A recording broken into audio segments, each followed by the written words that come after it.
Hi, I'm Sean and I work in the political and legal team at Friends of the Earth.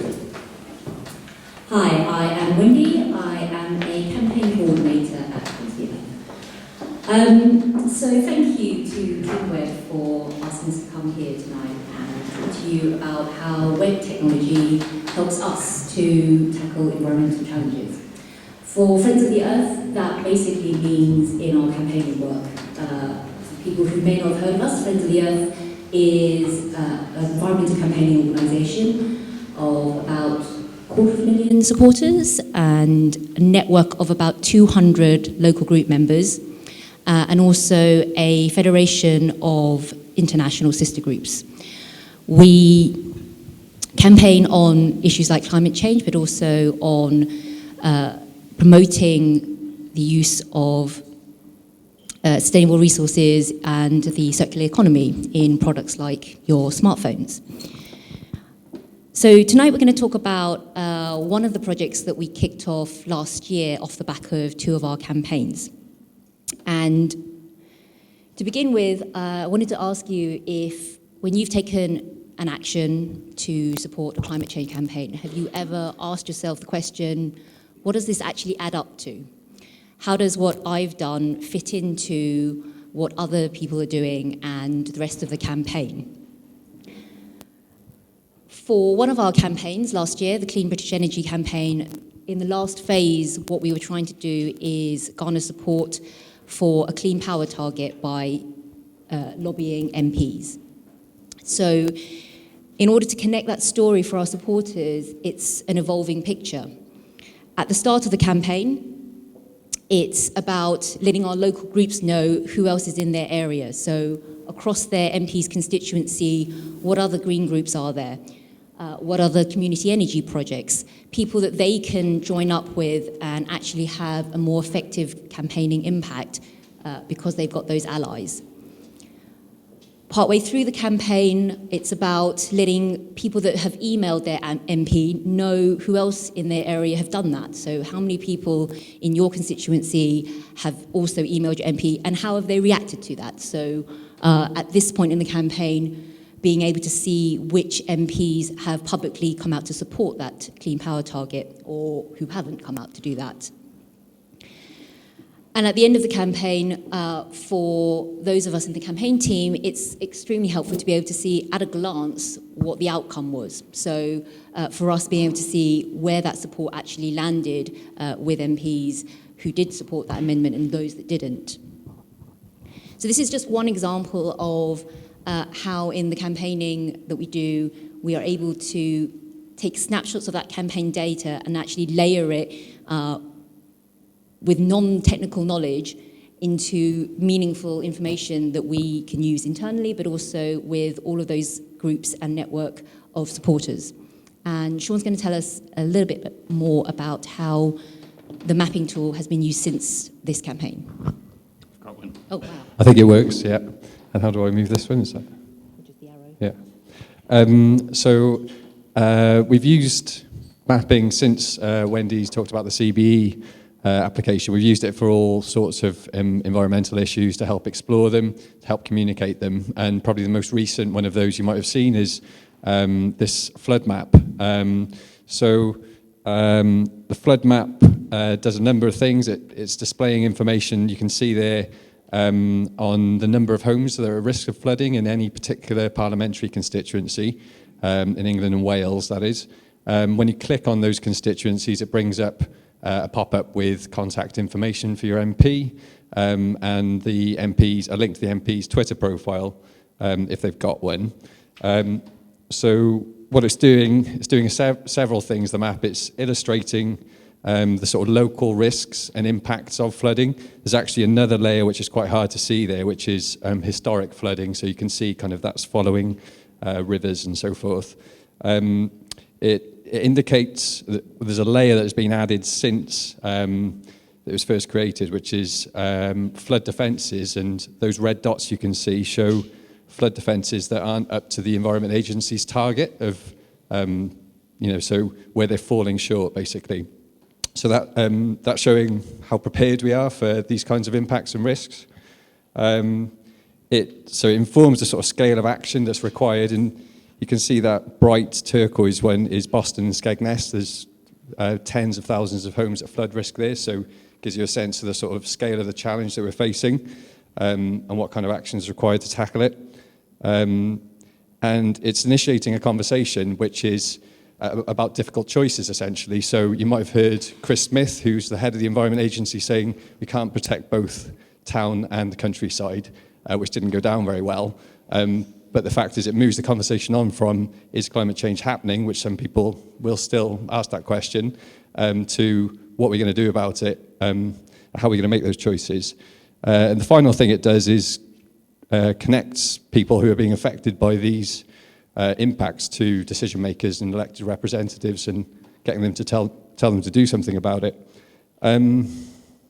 So I'll just skip on to the next slide, which gives a few more applications, which I won't go into detail about now, but it's just worth mentioning probably that Friends of the Earth flood work and work on climate change adaptation more generally, it's all part of a sort of broader package of campaigns, which includes campaign work on fracking and community energy.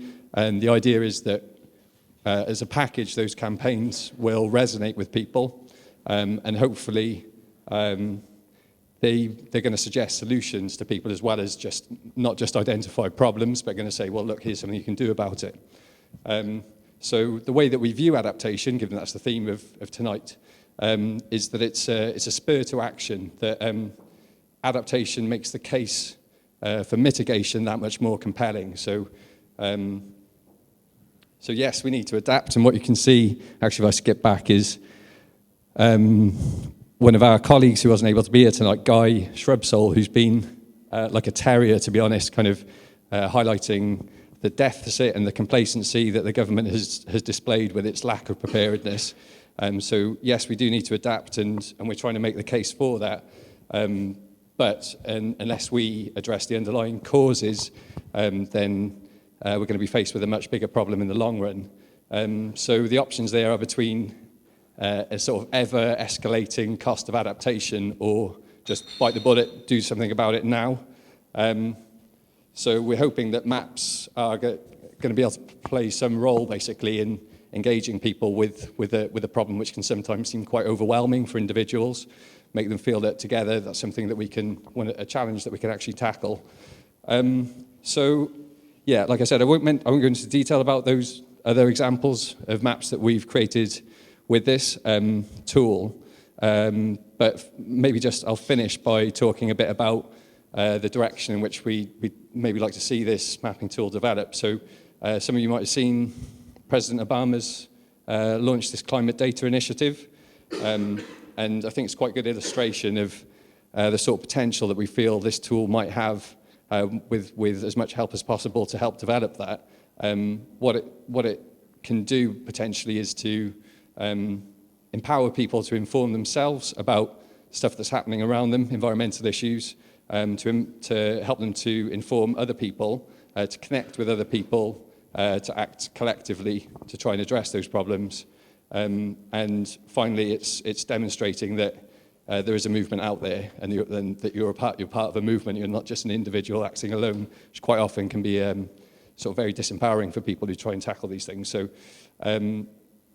finally, just to say that Friends of the Earth is kind of one use that we found for it is helping to make decisions about where we focus our activity and our campaigning. So we're committed to social justice as an organisation, and we're interested in disproportionately affected communities. And one thing this tool enables you to do is to look at where disproportionately affected communities are and what are the other issues that are overlapping with them geographically.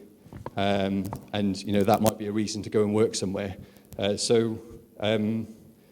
Yeah, final thing to say is that the Lobbying Act, which again I won't go into detail about, but the Lobbying Act has placed severe restrictions, or will place severe restrictions on organisations like Friends of the Earth campaigning in the run-up to elections. And this potentially is a tool that can help to sort of mitigate an attack on democracy, as well as just mitigate climate change. So fingers crossed that's something that will be useful in future. So, sorry. Like I said, we actually only kicked this off last year, and it was pretty much a project that came directly out of the campaign needing a way to kind of tell this story and communicate this kind of data and information that we had. But it was built by a single developer in about 4 weeks. What we learned through the process of doing that is very much that the data, somewhat X-Files-like, is out there. So, we didn't have to go create this brand new. The constituency boundary information was all available in Guardian data. But what we discovered was some of that is slightly out of date. It needed to be combined with other pieces of information from other organizations. So it very much highlighted for us that this is a tool, and the data that allows us to access is about collaboration. So those green groups that we're trying to illustrate come from other organizations, like-minded organizations that we want to share that information with. So it makes sense for this to be a distributed, open tool like the data is. And this is kind of where we are with it right now. So since that developer came in and did that 4 weeks of work, we haven't been able to move it forward. And very much we see where we'd like to go with this is to open source the code. And we would like to find people to help us do that. So certainly community leaders, people that know about how to open source stuff, because it's not something we've ever done before, user experience designers, so it doesn't need, the great thing about the tool is that it's being used across the organization without necessarily having any technical knowledge, and that allows campaigners across different teams to quickly be able to generate those kind of layers of data and views mapped together in lots of different combinations depending on what they're working on. And we'll also obviously need developers. So we have a Google group, which Steve from our Climate Change Coders meetup has helpfully facilitated. And we'll be having an event, an open event at the end of April, where we're asking anyone who's interested in perhaps contributing to the project or in maps in general, just to kind of come and share your knowledge. So that will be at the end of April at our offices, and we're very much all invited. There may be beer, I don't know yet. So yeah, that's it. Thank you very much.